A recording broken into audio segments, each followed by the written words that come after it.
Welcome to the CCIW's first ever Career in College Athletics webinar. My name is Rusty Lindsay. I'm the Athletics Communication Assistant at Wheaton College. I'll be your moderator for our second session of the week. Today, our topic is Pursuing a Career in College Coaching.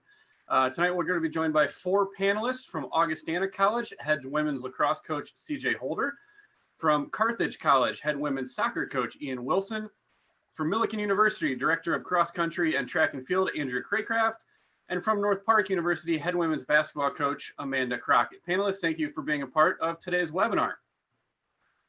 Here is a little bit of background on our panelists. CJ Holder was named the third head coach in the history of the Augustana women's lacrosse programs in July of 2016. In her first season, she guided the Vikings to a record of 11-7 and an undefeated CCIW regular season title, and was named the CCIW's Coach of the Year. She took over the Vikings after a 2-year stint at Hanover College in Hanover, Indiana, where she was charged with starting the Panthers program from scratch. In her brief stint at Hanover, she coached 4 all-conference performers and was instrumental in establishing the NCAA Division III Ohio River Lacrosse Conference. A 4-year standout at NCAA Division I University of Maryland, Baltimore County, Holder earned all-conference honors before graduating in 2011 with a degree in biological studies. While she was a player, she helped the Retrievers make back-to-back appearances in the American East Conference Finals. CJ, welcome, and thank you for serving as one of our panelists today. Thanks. Ian Wilson is currently in his 3rd season as the Carthage College head women's soccer coach. Wilson arrived at Carthage following a 6-year stint as the assistant women's soccer coach at Illinois Wesleyan University, where he primarily oversaw goalkeepers. Technical and tactical instruction, camp coordination, community outreach, video analysis, travel coordination, and on-campus visits also fell under his watch in Bloomington. The Titans accumulated a record of 89, 32, and 10 under his assistance, which resulted in 2 CCIW championships, 1 CCIW tournament title, and 5 NCAA Division III women's soccer championship appearances. Wilson helped the Titans reach the 2014 Division III women's soccer championship semifinals. He graduated from the University of Wisconsin Lacrosse in 2003 with a bachelor's degree in political science and history, and received a master's degree in student development and administration, also from UW La Crosse in 2005. Ian, welcome, and thank you for serving as one of our panelists today. No problem. Glad to be here. Andrew Craycraft was named the director of track and field and cross country at Millikin University in December of 2015. He led the Big Blue men's track and field team to a 2nd place finish at the 2020 CCIW Indoor Championship.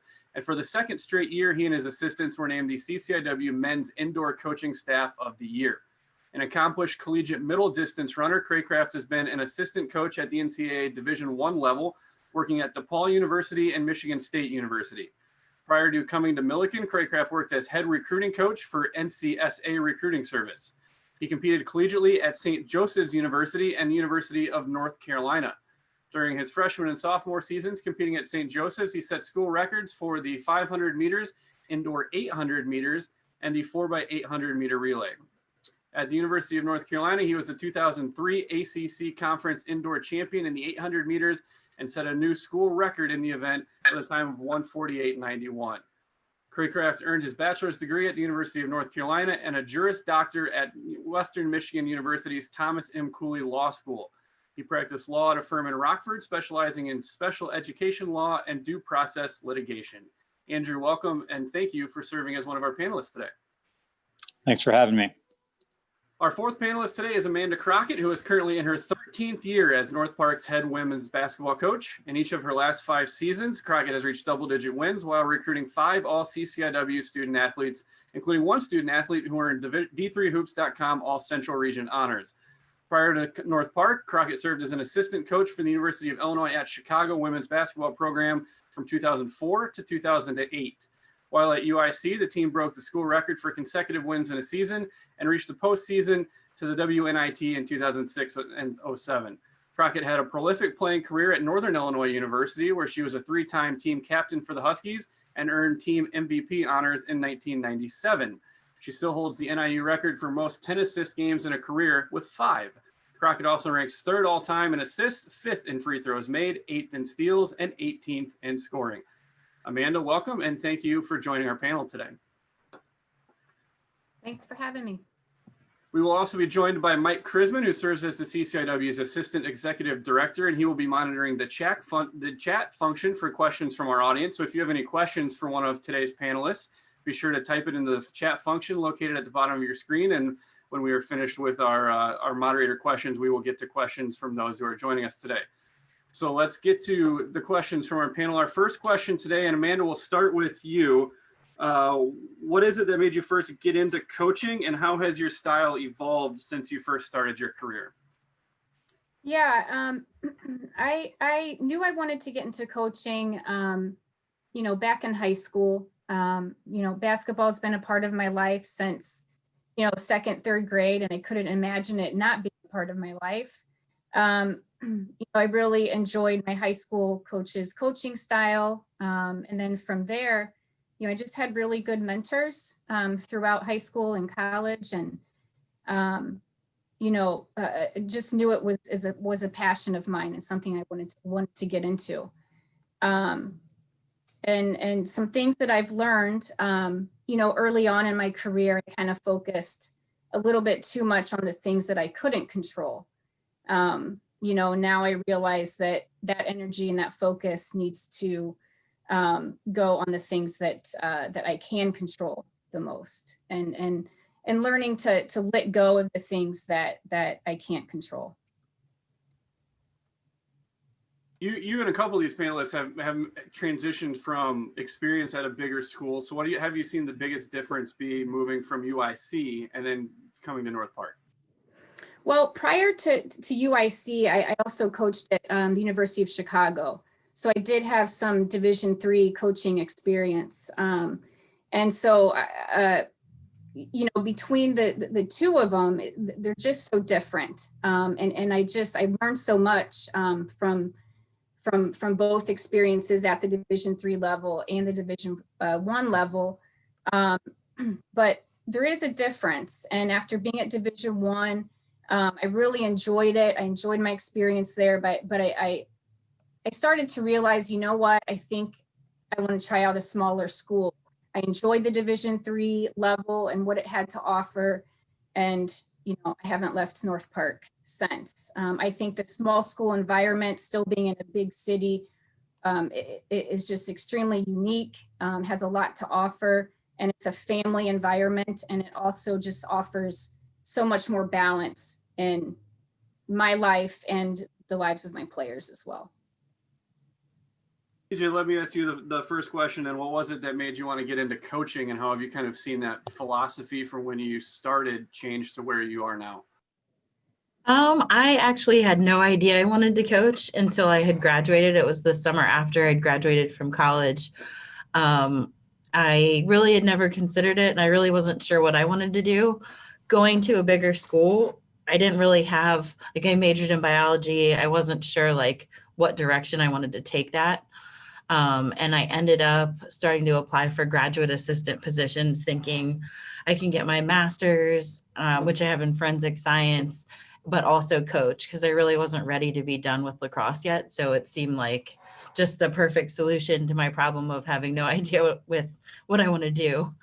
And then I obviously ended up loving coaching, and then took this career path. I think how things have evolved, I definitely agree with what Amanda had said about learning how to only control what you can. Another big thing I think is just adaptability, being able to adapt to different situations. I feel like each year that I've been a coach, you come up to a unique situation that you haven't experienced before, and you have to figure out solutions for that. And it definitely, you kind of expect things, things are going to go wrong. Things are, you'll have injuries that you didn't expect, or just random stuff that can happen. And it's kind of how you learn how to deal with that. When I was right out of college, for sure, I would get so stressed. And, but now as I've gone through things, you're kind of prepared for that and have multiple solutions for whatever happens, an injury, someone deciding to quit randomly, which unfortunately happens. You're just ready and more prepared. And I honestly feel just more confident too after each year of coaching. I think that was the biggest way things have evolved, just being prepared and a lot more confident than when I was, practically the same age as the college students coming out and being a GA. You have the unique experience of starting a program from scratch. So what was it that prepared you to really build a program from the ground up? And what did you learn in that process that maybe you weren't expecting? Yeah, I think being a GA, the boss that I worked for was one of those people that put you in a situation and tell you, you figure it out, exhaust all options to figure things out first, and then I'll help you. I think that helped me a lot and kind of mature and grow quickly from being put in some stressful situations, like come up with a solution for our top defensive opponent and bring it to me kind of thing. And having to do that myself, and instead of having her kind of hold my hand through that, I think really helped me a lot. Be prepared to start a program, because that was definitely a unique experience, and you have such a range of talent levels from having never played before to people that I recruited to play there. So then you kind of have to find how's that balance going to work when we have people that have been playing forever and someone who just picked up a lacrosse stick yesterday. And I think that helped just overall, because you do have to find unique and different ways to make something like that work against teams that are a lot better than you that you're playing. So I think that was really the biggest thing that taught me coming into an established program, but you still have things that go wrong and things you have to figure out, because each year and each team is different. So Ian, let me ask you that initial question. What was it that made you want to jump into coaching, and how have you kind of seen that change as you've been an assistant at Illinois Wesleyan and now the head coach at Carthage? Coaching has always been a passion of mine and a hobby. It's something like I love doing. I always wanted to be around the game of soccer. And so as I've kind of progressed through my career, it just kind of happened, from the Illinois Wesleyan to Carthage connection thing. And that's a weird thing that's going to shock some folks. I never wanted to be a head coach. Never wanted to be a head coach. I had a great full-time job. And then through the course of literally 2 days, my world changed. My boss and mentor and my full-time job left. 2 days later, head coach that I coached for left for a Division I job and was kind of thrust into things. And so put me in a position to kind of do some soul searching. I ran the program through the transition from January till April to they hired the new coach, and really made me think, because I literally did everything. ID camps, coaching the spring season, prepared for Italy trip, those sorts of things, and really kind of, fast track that kind of process of looking at, of what I wanted to do, and, left me at a crossroads. I spent 13 years as an administrator. So it was like, do I want to be an administrator, or do I want to go into coaching? It's kind of the flip side. Most people coach and go into administration, and I did the opposite, and I've been pretty happy with that decision. You bring up an interesting point of the coaching profession, is that especially as an assistant, you're kind of at the mercy of the head coach. And when the head coach decides to leave or changes get made, especially we see it more at big schools than necessarily at our level, changes can happen at the drop of a hat, and all of a sudden that's an entire staff that's uprooted and looking for jobs. So how did that experience kind of impact the way that you view the profession? The experience was fine. That's one of the things that the plan was after the hire was made at Illinois Wesleyan, that was going to stay on, and then Carthage came open, and it's and I think one of the things that there's certain jobs that when they come open, you apply for. And CCIW jobs are those jobs. The quality that we have within the conference academically, facilities wise, our programs and things like that, you hop those chances. I thought about the Illinois Wesleyan job, and Mike Wagner and I had a great conversation about it. But as I said, I never want to be a head coach. It took going through a lot to kind of go through that process, and then, and things happen. So. Andrew, you take over a Millikin program. You've built this. You've been the CCIW coaching staff of the year twice now in the indoor season in a row. What's really been your philosophy in building this program at Millikin, and how has that kind of built on why you wanted to get into coaching in the first place? I was thinking when Amanda and CJ had started discussing, how their philosophy had changed. I didn't know how I could answer that question any better than they did. But one of the things that I think I've realized more and more being at Millikin is, I think I maybe downplayed earlier in my coaching career the value of building culture and driving culture on a daily basis. And it's something that's really kind of at the cornerstone of what we're doing at Millikin, is just promoting the idea of family and the buy-in and just the day-to-day.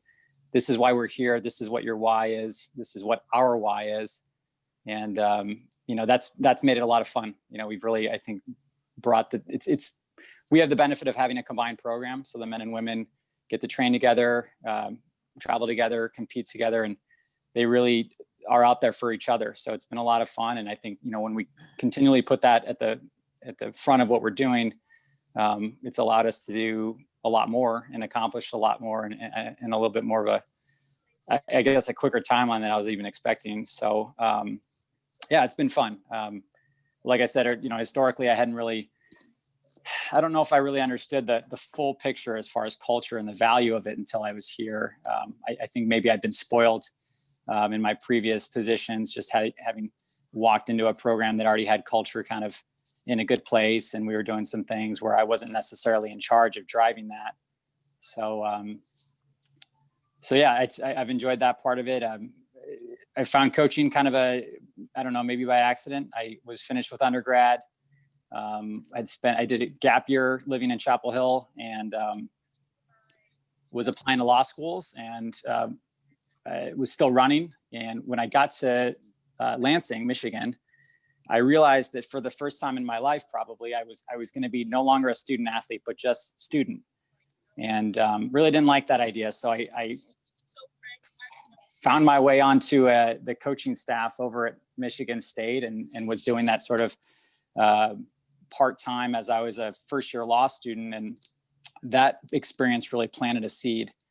I was very committed to becoming an attorney and following through with law school, but I, again, was very spoiled. Michigan State was, I think, they were just a very, very good program. They had a lot of good things going, and that was my first taste of coaching, and I couldn't get that out of my head after I had first had that experience, and it gave me a lot of time to reflect on how truly valuable my time as a student athlete in college was to empowering me to be the person I am today. And so I realized more and more, even after I'd finished school and started practicing law, that maybe I wasn't doing what I was put on this earth for. So anyway, I'm very thankful for how things transpired. I certainly could do without the student loans from law school, but otherwise, I'm real happy with how things have gone, and just feel very thankful that the opportunities that I've had I've come across. Again, just want to remind everybody who's joining us, if you have questions for our panelists, go ahead and put them in the chat function. Andrew, you mentioned a unique challenge that you have of overseeing both the men's and the women's program, but talk a little bit about both having to do that, but also about having to build a team in a sport where you have a lot of individual competition, how you go about building that philosophy. Well, coaching both genders is something that is just a lot of fun, because there's there's really a lot of differences between coaching men versus women. And so, just enjoying the challenges of both, trying to really use the energy of both teams to complement each other. Something that I have really struggled with is if one team's performing at a higher level than the other, it really kind of takes at me a little bit. Something I think we talk as a staff about a lot. So there's always that challenge to have parity, to have the teams both performing at a high level. And so it's a fun challenge. It's something I've enjoyed. I've had a lot of coaching colleagues who coach just one gender, say, hey, how do you do that? It just seems like it's so much more work. And, but I think there might be something missing if you didn't have it. At least that's the way I look at it. So, I've enjoyed that part of it. Part two of your question, I've probably lost track of already. How do you go about building a team philosophy in a sport where you see mostly individual competition? It's just, cross country, the team aspect is really kind of built in, so we don't really have to work too hard to instill the importance of team culture during the fall. During track season, very individualized. I think that's kind of the reputation of track and field. And we have different event groups that are coached by different event coaches, and that can feel you can feel very isolated and kind of, separated towards your event group. So we try and just build in a lot of tradition throughout the year so that the different aspects of our program are seeing each other a lot.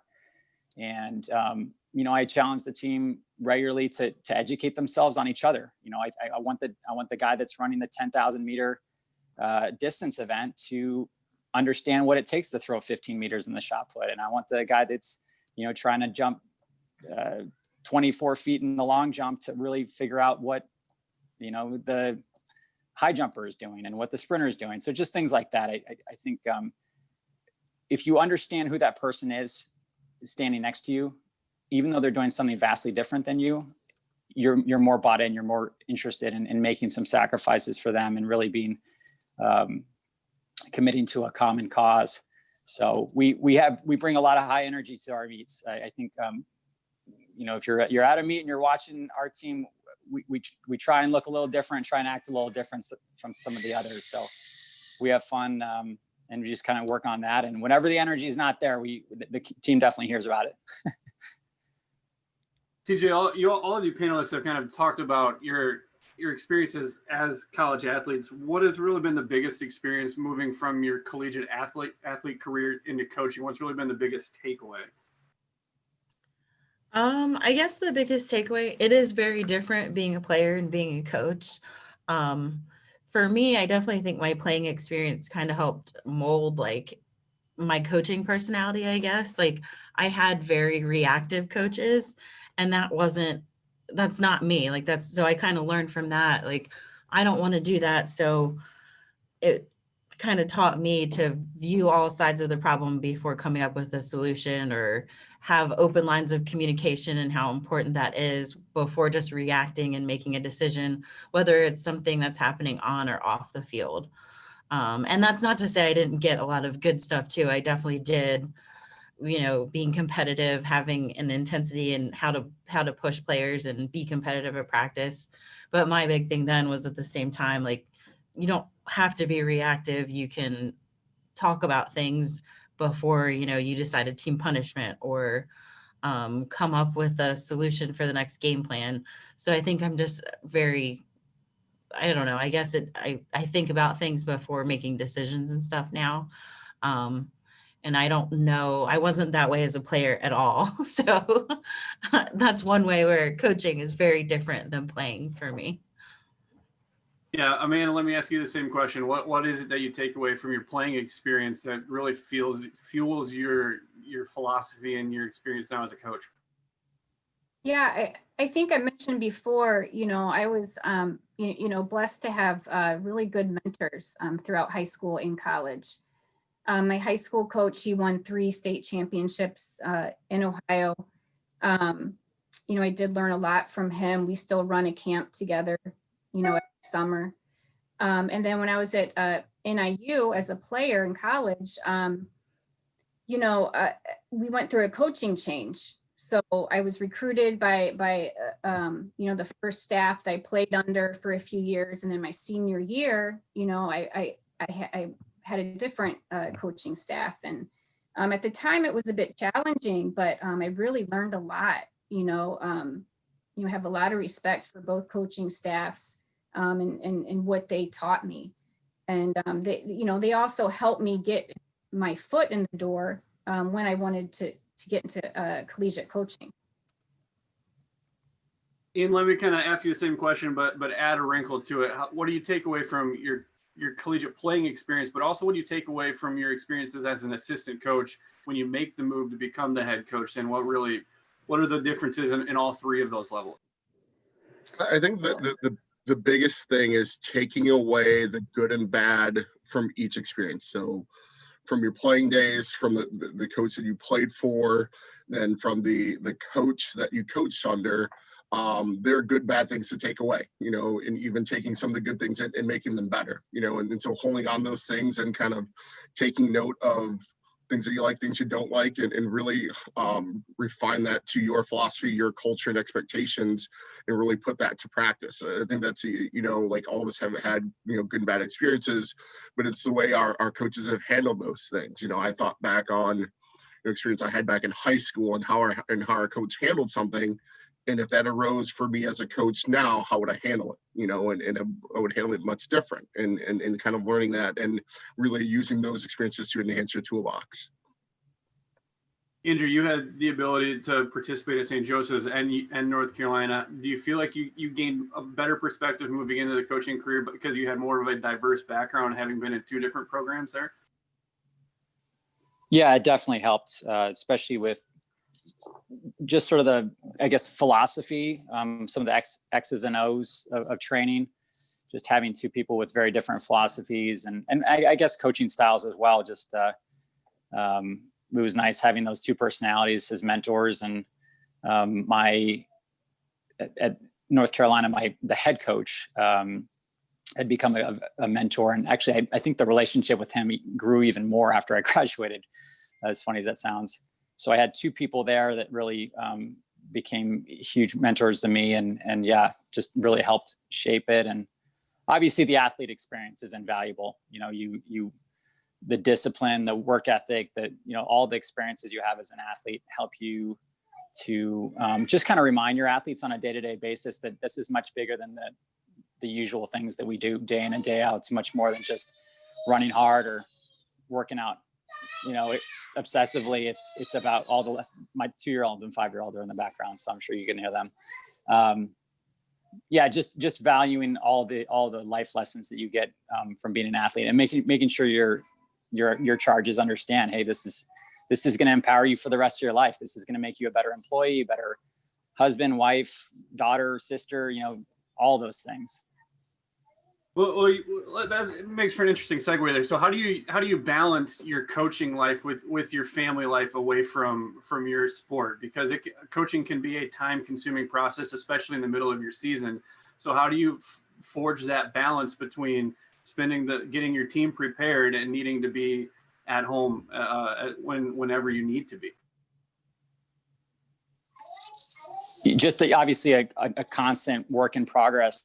I think everybody would probably agree with me on that. Just the work-life balance. It's obviously a blessing to be a dad, and I'm actually on daddy daycare right now because our actual daycare has had some problems with positive COVID tests, and so this year it's so funny. I think all of us coaches have sat down a little bit with each other and talked about how the interruption to the year has impacted us. And a lot of the conversation has gone towards obviously the negatives of not having competition, but the blessing is, more time with family, being able to watch my kids grow up a little bit more. I talk to a lot of coaches who I think are chasing certain jobs or certain levels of competition or whatever it is. And I think the moment I became a father, I realized that's not what I wanted anymore. And, something I don't miss about Division I athletics was the travel and the fact that you were gone all the time, and the pressure was just a lot higher. And so I've been really happy at Millikin. I really appreciate, having a boss who values my family as well. And had a family of his own and understands that. And so it's a lot of work. I sometimes ask other coaches who are farther along in the parenting process, how they do it. One thing I feel like I've heard a lot of is don't think that it's not necessarily a quality over quantity. It's kind of like a good combination of the two that you want to do. And you just got to work really, really hard to put your phone away and have a presence of mind. We ask our athletes to do that all the time. Oh, hey, we got to do that as parents, as family members. So it's the discipline we learn as an athlete. We have to use as human beings to be good to each other and to be good family members. Ian, let me ask you the next question here. What do you feel like are some of the most important lessons that you try to get through to your student athletes to help them prepare to join society after they leave the college atmosphere?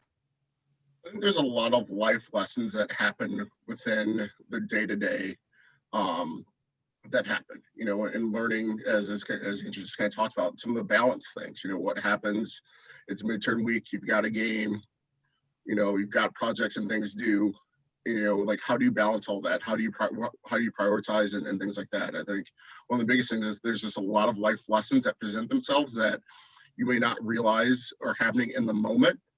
But once you leave college and then they present themselves in a different way, you've actually gone through it. It just doesn't look the same as the way it's happening now. I mean, let me ask you the same question. What do you feel like are the most important things you want to get through to your student athletes to prepare them for life after they leave North Park? Yeah, as a team, I have them focus on the things that we can control the most. And one of those things is effort and attitude. We believe that if we can control that every day in practice, it's going to carry over into the games. I also really try to teach them to embrace adversity. Adversity is inevitable. It's going to happen during practice. It's going to happen during the games. It's going to happen throughout the basketball season. The life of a basketball season has many peaks and valleys, and it's how you respond to that. So I really try to teach them to embrace the adversity, to learn from it, and to turn it into a positive. And I believe all of that applies to life every day. CJ, what do you feel are the most important things as you try to develop the Augustana program that you want your athletes to take with them after they leave? I think communication and feedback are huge. We definitely need that on our team. It's a big theme. Just if you're having a problem with something, talk to the person about it. Or if you're confused about a drill, talk about it. Don't just pretend you know what you're doing. Be comfortable enough to talk to me or talk to an upperclassman about it. And that feedback really affects on and off the field. And another thing kind of along with that, just your interpersonal skills, like know each person, like take the time to actually talk to each person. If someone's a little snappy one day, let's try to look at things from their point of view for a second. Why are they reacting that way? They probably weren't out to hurt your feelings or out to make you upset. Maybe something else is going on, and be able to look at those sides of things just from a social skill standpoint. And I definitely think both of those things, the feedback and just being able to talk and get to know people, will help with any job or work situation that you might be in, and just with life in general. Yeah, Andrew, what do you feel like the biggest things you want your athletes to leave Millikin with, especially as you have to, like CJ talked about, building interpersonal skills when you've got to deal with two very large teams, both with cross country and your track programs? The other coaches, touched on a lot of it. Just there's such incredible lessons in having to face adversity, whether it's an injury or, school's hard, or there's things at home that have been tough. Understanding, the interpersonal, like CJ said, I think people don't realize, and this is something I try and tell the athletes all the time, when you're applying to grad schools, when you're applying to that first job, the fact that you're a student athlete really speaks to the fact that you know how to work in a team environment. And that's what most employers, that's what most grad schools want to see. It's just kind of the nature of how the world works. We have to collaborate to be successful in most of what we do. So I think when people realize, hey, you know what, you spent 4 years having this goal above all other goals, having this buy-in to something bigger than yourself, I think that's really empowered people to understand how the rest of the world is going to work and how they can be successful in it. So, when we really do the culture thing right, I think a lot of those lessons are being learned daily, and they're being learned in a way that becomes a part of hopefully the athlete's DNA. It's just how they operate going forward. And with the athletes that we have on our team, we have a lot of people that come in that didn't have a culture necessarily, didn't have a big program. There's a lot of small track and field high schools, in Illinois that, or even somewhere in the Midwest that these kids come from, that maybe there's 5 or 6 kids on the team, and it really is a bunch of individuals. So, in track and field, it's a constant push to, hey, we may not look like a football team or a basketball team or a soccer team, but we need to act like one. We're all in this together. We're going to get scored together. We need to be, we need to be approaching it with that mindset. We do have some questions coming in here in the chat. Again, if you have a question you'd like them to ask, we'll get to your questions here in a second. But Andrew, let me start this last question before we get to Evan's question there. What advice would you offer to student athletes who are interested in a collegiate career, and what would be their first steps as they start to pursue that path?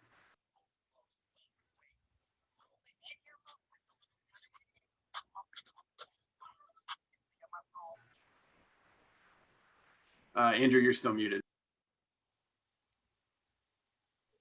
My internet might have been breaking up a little bit. I missed the question. Oh, sorry. What advice would you have for those who are looking to go into the coaching profession, and what would be a good first steps for them to look into to pursue that? People are constantly talking to who you know. And coaching is no different, and I think the thing that's hard to understand is that the networking that you can do to allow you more success into coaching really needs to happen while you're still an athlete. I mean, I don't know how many times I've come across coaches who I've looked up to for years and years and years and maybe really never met in person. And I introduce myself and they say, "Oh, I remember you. You ran such and such, and you were an athlete at this school." And knowing people can get you a long way. But the keys to success in the coaching world, I think, in terms of finding good opportunities and moving forward beyond networking, is just using that resourcefulness that made you a good athlete. When you realize as an athlete, you got to find a way to win. You got to find a way to make this work. You got to find a way to be a good teammate. That kind of resourcefulness can really empower you to find those good opportunities, to network, find a person who knows somebody else who can get you in to at least have a casual conversation and have your name in the hat. So networking is such a huge part of it. I know that a lot of people don't realize that going into coaching, and they just sort of send out a bunch of cold applications and hope for the best. And in my experience, most college coaching decisions are made well before it's posted. That's a brutal light in the game. So if you know that up front, if you know that, hey, the networking you did with other coaches or with maybe some administrative staff, at other schools, that's the kind of thing that's going to help land you positions. I think that's going to help get you ahead of the 8 ball. Amanda, what advice would you have? And to build on what Andrew was talking about, networking, how would you recommend younger coaches or people that want to get into coaching, how would you give them advice to get into that networking and practice? Well, I think, you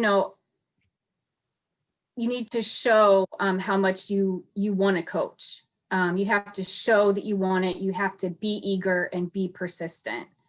If there's a job opening and you're interested in it, send that coach an email and then follow up with a phone call. And then if they don't call you back or they don't respond, call them again and leave another message. They're not going to think you're crazy. They're going to think, oh, this kid is really wants to be a coach. I have to hire a graduate assistant every 2 years. And, the ones that call me, that send me multiple emails, that bug me, I phone interview them. And I just think it says a lot. I also recommend having a reference make a phone call for you. I've also done phone interviews just off of a good reference, like your former college coach, calls me up and tells me how great you are. I'm like, all right, I'm going to call this kid and interview them. So I think networking is important, but I also think showing your eagerness is vital. Ian, what advice would you have for student athletes wanting to go into coaching, and how would you recommend navigating some of those early years in coaching as well? Because it's easy to think of jumping right into the spotlight of being next to the head coach on a bench, but there's a lot of early years of grinding and putting in film work and needing to prove that that's what you want to do before you're able to kind of move up the bench. I think in regards to kind of next step stuff, like, leaning on your coaches, like your head coach or coaches that you coach with, and letting them know that you want to get into coaching. They'll make a call, or they'll send a text message or a group me or whatever, and and things like that. I think being upfront and honest with your coach that's something you want to do, like they'll mentor you through the process and help you. I think the other side is the first few years are ugly. Like you're going to do a lot of things that you don't like to do. You're going to have to put in type in a lot of things in a database or emails or phone calls or film work or ordering pizzas and things like that. There's some ugly sides to the job that you'll learn that you don't necessarily see as a player. So you're going to learn those things in those early years. And a lot of people just think it's just us, youth in soccer, we're rolling off the ball at training, getting ready for games, and that's it. But there's a lot of backroom stuff that happens that that you'll learn those early years, and some things you may love and some things you're going to hate, but it's things that you're going to learn that's going to help you develop your philosophy, your approach, as you move up the ladder. TJ, let me ask you what advice you would have, and then you had the ability to grind as that assistant and start a program. How did those early years with the long hours and all the kind of the dirty assistant jobs help you to be ready when the time came for you to not just be a head coach, but to build that program the way you want it to look? I am a huge fan of the graduate assistant opportunities. And I think with lacrosse, our sports specifically, we're kind of spread out and it was more growing in the Midwest. So I had actually only been an assistant for 2 years doing my grad assistantship before I got that head coaching job at Hanover. But along with that, I knew that that's what I really wanted to do. So one piece of advice, if you're serious about it, you kind of have to have a willingness to relocate. The job that you want might not be in your backyard and you might have to move. I'm actually originally from Maryland and keep moving further and further into the Midwest. So, but yeah, willingness to relocate. Those first couple years, yeah, you have to do a lot, especially if you're a GA. You typically don't get paid a ton, but they're paying for your schooling, but you are putting in a lot of hours, and doing that isn't always fun. And just know, once you do that, it's going to have, a reward at the end. You're doing that to make yourself better, learn how to coach.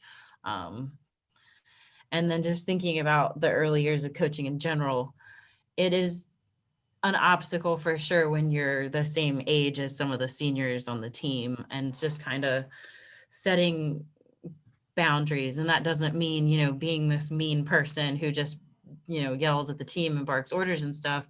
Develop a mutual respect, but at the same time, you can't be there to be their friend. You do want to establish your line as a coach. And I think that was probably the hardest thing those first couple years, because at the same time, you're I want to earn your respect because I'm your coach, but I'm also the same age you are. So I'm sure it's hard for them to look at you that way too. Just finding that happy medium of, I am earning your respect, but and I want you to feel comfortable talking to me, but we're not going to be best friends. We're a coach player relationship. So We're going to move on to some of the questions that have been submitted by people joining us today. Again, if you have a question you'd like to ask the panel, go ahead and type it in the chat feature here and we'll get to it. Our first question is from Evan and Amanda. We'll start with you. You guys have all mentioned culture as a keyword so far. So if you could describe your culture in 3 words, or what the main pillars of your culture, what would those be? Culture it means your everyday habits and your behavior as a team. So, I mentioned before, we take a lot of pride in our effort and attitude. So our girls work extremely hard. They compete. They have a positive attitude, and they care about each other. I think having a team that genuinely cares for each other and loves one another is very important in building your culture. Culture is a buzzword, but it's your actions and how your team behaves every day. Ian, let me ask you that question. What are the key points that you focus on when you're building culture, and if as you're selling your program, what would be those key pillars? I would say accountability / personal accountability, being selfless, and being competitive. Would be probably the 3 easiest ones that come to mind for us. CJ, you obviously had the ability to, we've talked about it a couple times, build that culture from scratch. It's one thing to have that culture. How do you go about actually implementing it and getting the buy-in to make that actually take the next step into not just something that they read on paper at every meeting or see on the whiteboard, but that's something that your team actually practices?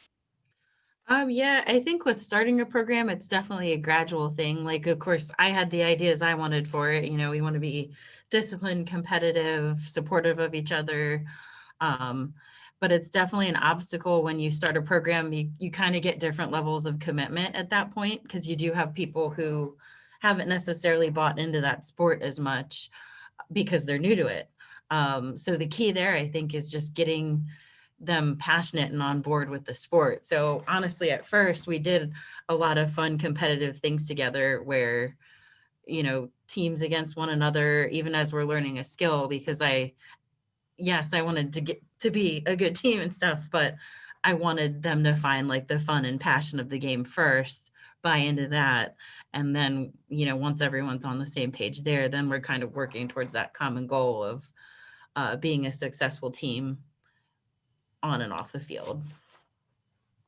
Andrew, you had talked earlier about your team looks a little different if you're watching me. What is it about the culture that you emphasize that makes your team stand out from other teams when you're competing? Track and field can really be a melting pot, and I think we try and leverage that. We have so many really fun personalities on the team, and you know, we really appreciate the individuals on the team and how different everybody is, but we all have this common cause. So it's a chant that we're doing. It's somebody, I mean, we have a bunch of guys that love to dance on the team. The women are getting involved. It's just kind of being yourself, but doing that because it's about us too. So, you know, we have a phrase, Ian used the word selfless. We have a phrase that we use on the team quite a bit, which is just, you know, you have to be selfish and selfless if we're really going to contribute to culture, knowing kind of when to be selfish and how that's going to help the team preparing for your event, whatever it is. But then obviously in those other moments to be selfless, to always be, how can I be a better teammate? How can I be contributing to what we're doing here? So we're just always challenging them to, hey, find those moments, check in with yourself and just see, am I doing everything I can to help this team be as good as it can be? This question from Morgan and Ian, it kind of builds on what you had talked about those early years. What's one of the things you wish you knew before you started coaching? Oh man. I think I said it earlier. It's a lot harder than you think. It's more than just the X's and O's and that sort of stuff. And there's a lot of time and energy that really goes into it. You know, I went from coaching club, you know, which is more of that, to coaching in college, and kind of thought, you know, it'd be a little bit the same. And like, it was kind of like, oh, there's a lot more other things that kind of go into it, you know, and being ready to have your eyes open that there's a lot more that goes into it than what you think, you know, and every time you think you've got something figured out, things change. So. CJ, you're kind of nodding along there. Yeah, no, I completely agree with that.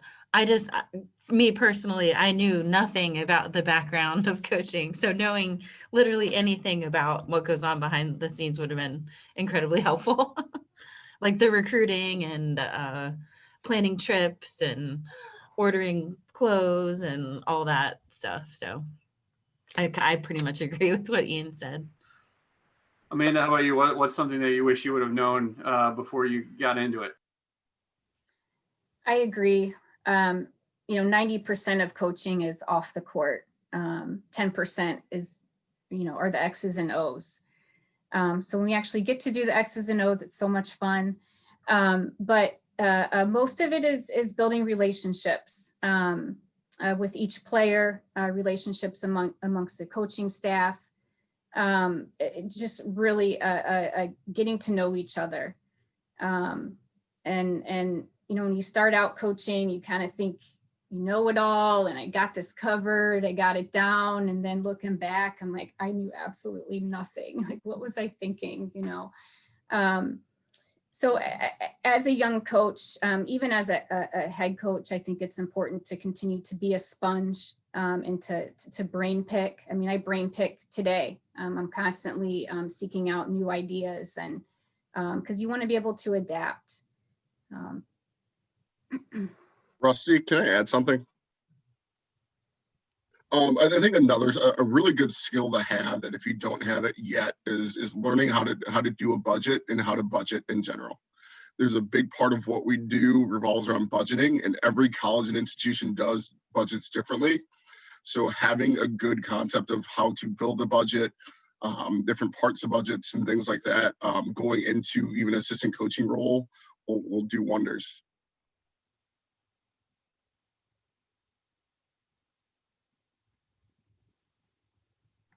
Hey, Rusty, you're on mute. Sorry about that. Getting to the next question here, and Amanda, we'll start with you. You had the experience at Division I, so what do you see the biggest differences being between coaching Division I and Division III, and what do you see those being, both with your experience as a player and also as an assistant and now head coach? Well, Division I is a different beast. It's for basketball, you're paid to play pretty much. You're on a full ride scholarship most of the time. So the coaching staff, in a sense, owns the players. Therefore, there isn't that balance. Your entire year is your sport. Your sport academics are first, and then anything after that. I mean, it's a grind, and I enjoyed my experience as a player. I really liked the rigors of it. But once I got into coaching, and I was at the University of Chicago, and really liked the academic side of it, and the balance that it offered. There actually was an off season. You had some time to yourself. There's more time for family.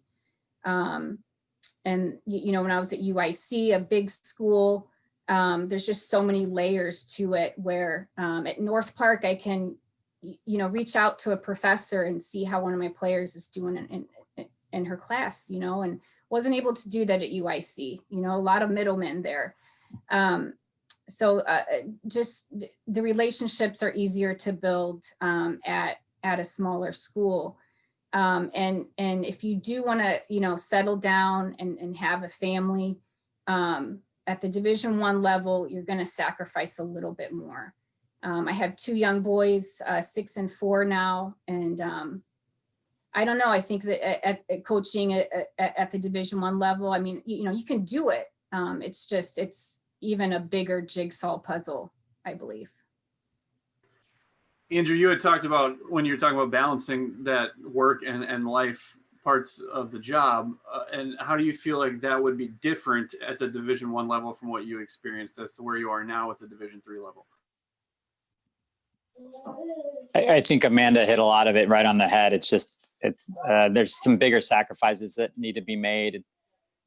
The travel schedule is just a lot more intense. The pressure. I mean, I was never a head coach at the Division I level, but being an assistant, you're in competition with the other assistant coaches over who gets the scholarship money, who gets to do this, who gets to do that. And, there's too much, I think, that's really run like a business. When she said that the players are kind of owned because, the program's made an investment in them, that's true. And I think as a Division III coach, that's actually something I'm trying to educate some recruits on who are looking at that level. Is you got to understand what you're getting into. So I really like this. I like the work-life balance. Cross country and track's hard because we are in season all year. But again, I can come home and be home almost every night and be with my kids. And my wife has a career that she's very serious about. And I want to support her and her doing what she's doing. So just really thankful to have a much more balanced lifestyle as a coach. And I think that's reflective of what the athletes get. It's again, the experience in the Division III world is really a lot more balanced. You don't feel pulled in one direction or the other quite as much as you at the Division I level. And of course there's differences between Power 5 programs and maybe some of the others, but across the board, when you take the money out of the equation, it feels a little bit more, it's a little bit purer. It's a little bit more about just the passion of doing what we do.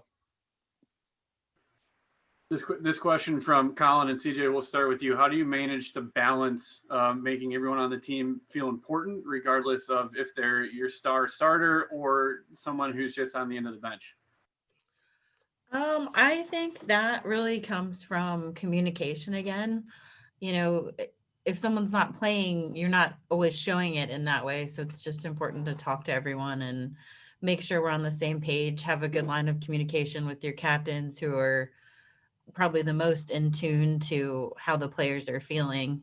You know, encourage people to come talk to you if they do feel upset or are confused about playing time, and have an open, honest conversation about it. And that's, you know, a great opportunity to say, like, here is why you're important to the team. You might not be playing a lot, but, you know, the contributions you're making at practice are helping prepare the entire team. And without you, we wouldn't be able to do that.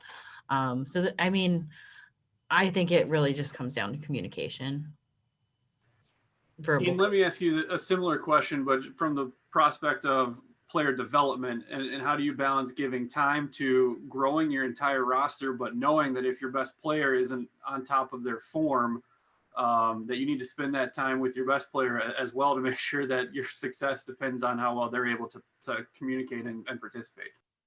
I think it's super important for everyone to get the same message, but take time to have those individual conversations when needed, you know, and understanding that, there's the adage that, 93% of the team takes up 3% of your time or whatever it is, but making sure that you're putting in the time and energy to develop everyone, but making sure that you're having clear lines of communication. And I think some of that also goes back to delegating a little bit, to your assistant coaches, and how well do you trust them into, implementing your philosophy, and teaching as well, but making sure that you're finding that balance, that you're not dumping everything on your assistant coaches or you're caring too much. I mean, I'm going to start with you for the next question from Morgan. Athletes responding to different coaching styles. How do you manage having to find the right tone to kind of meet the individual needs of your team?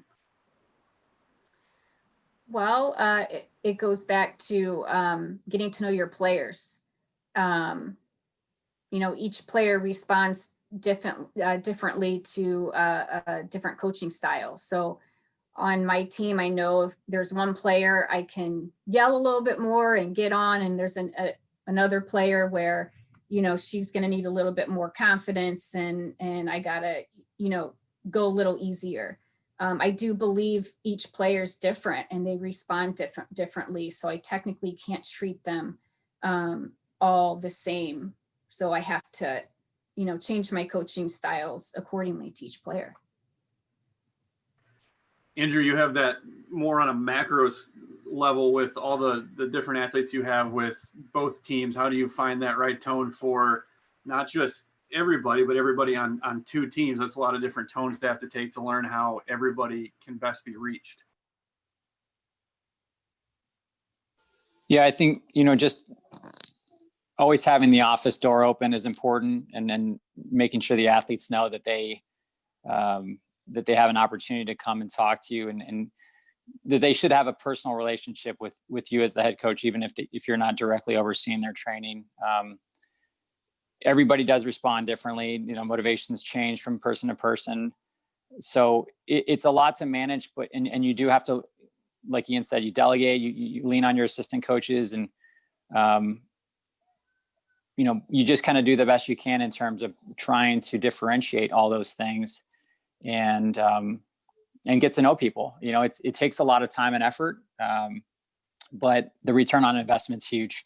And if you're asking your team to constantly be obsessing over culture and, hey, we got to be about each other, if you're not doing it as a coach, you're not setting the right example. You're not leading in the right way. So, just making yourself accessible and making sure that people know that your investment in them is the top priority.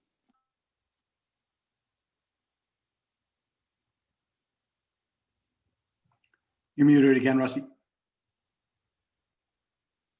Sorry, my space bar doesn't seem to be working right. CJ, we'll start with you. How do you, on this question from Nathaniel, is it possible to transition from being a high school head coach to a college coach? And maybe what might be the biggest hurdles in making that jump? And what do you see somebody trying to make that transition?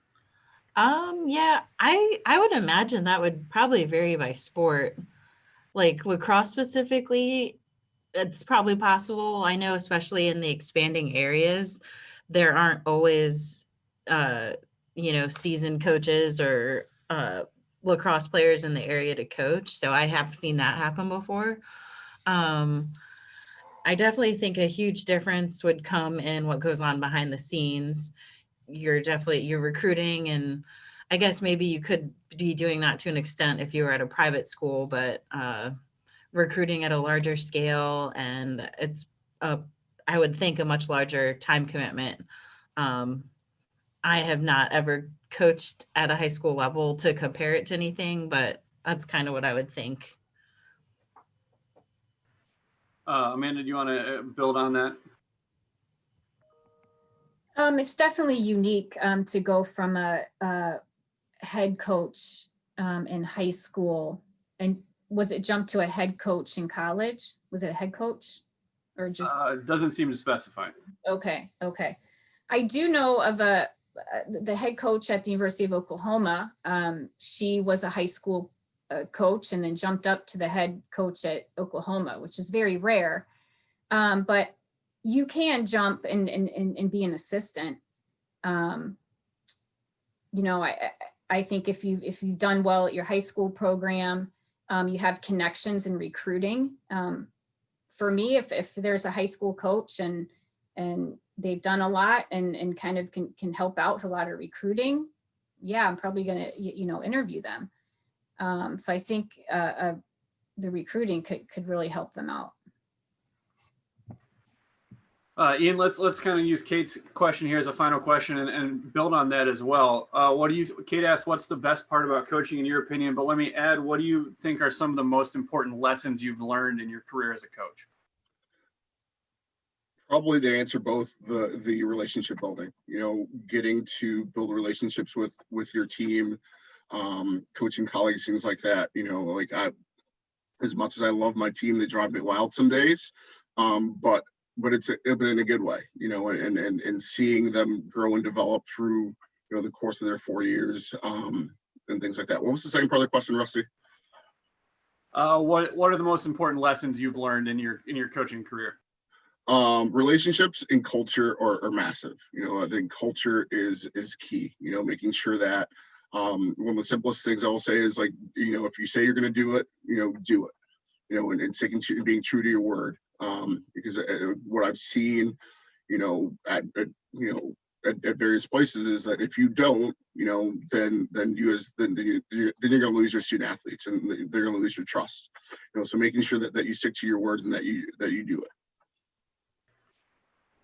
Andrew, what do you see as the best part of coaching, and what are some of the most important lessons you've learned along the way? Just trying to pass along what I received, the blessing that this sport is, the blessings that it's bestowed on me. I mentioned earlier, I would not be the person that I am today. Have met the wonderful people that I know. A lot of my life I owe to the sport, and just being able to pass along the things that I've learned and the value that I hold from the sport down to another generation. That's the blessing of it. I was in a different career path and didn't go to work every day loving what I was doing. And I tell people that when I started coaching, I haven't worked a day since. So it's something I'm very, very thankful for. And it's just like I said, it's a blessing to be able to mentor young people and have them see their own value, because I think that's hard in our society. I think that the bar is set so high by things like social media and just these weird expectations people have on themselves and each other because of what's out there. Technology has kind of been a bad ththing, but being able to empower young people to see their own values is really probably the best part of it. And you get bits and pieces of that all the time. And it's just, as long as you're looking for it, it's really, really fun. CJ, in your opinion, what's the best part about what you do, and what are some of the most important lessons you learned? I definitely think it's a job. Like I wake up and it doesn't feel like a job. It's definitely fun to see all the stuff that everybody goes and does after college. And like if you think about it, like lacrosse, I played since I was in like third grade. It's defined a huge portion of my life. And typically it's you play for 4 years and then you're done. You know, most people aren't going to be professional athletes. So it was a great way to, stay connected with that and not have to, give that passion up and still have it be a huge defining part of my life. And outside of that, just the different personalities and people that you meet, and that's just a fun aspect. Amanda, we'll give you the final word here. What's the best part about coaching in your opinion, and what are some of the best lessons you've learned along the way? The best part is just watching their growth over their 4 years at North Park. And then, after graduation, watching them get that first job and then having them come back to the alumni game and reconnecting with alums and continuing that relationship with them. What I've learned the most, it's not about me as much as I want to win. It's really not about that. It's about the players and their experience and what they get out of it. And if I can do something for them and be positive and be some part of positive part in their life, then great. Well, thank you again to all 4 of our panelists for taking part in today's webinar. We appreciate all of your insights that you've provided, and of course, wish you the best and hope you guys stay safe as we move forward in this year. We do have some spots open in our final panel of the week, that is pursuing careers in athletics administration. That is tomorrow at 4 o'clock. So we want to thank all of you who've joined us this evening. Hope you have a great rest of your evening, and wish everybody a great holiday season. Thanks, Rusty.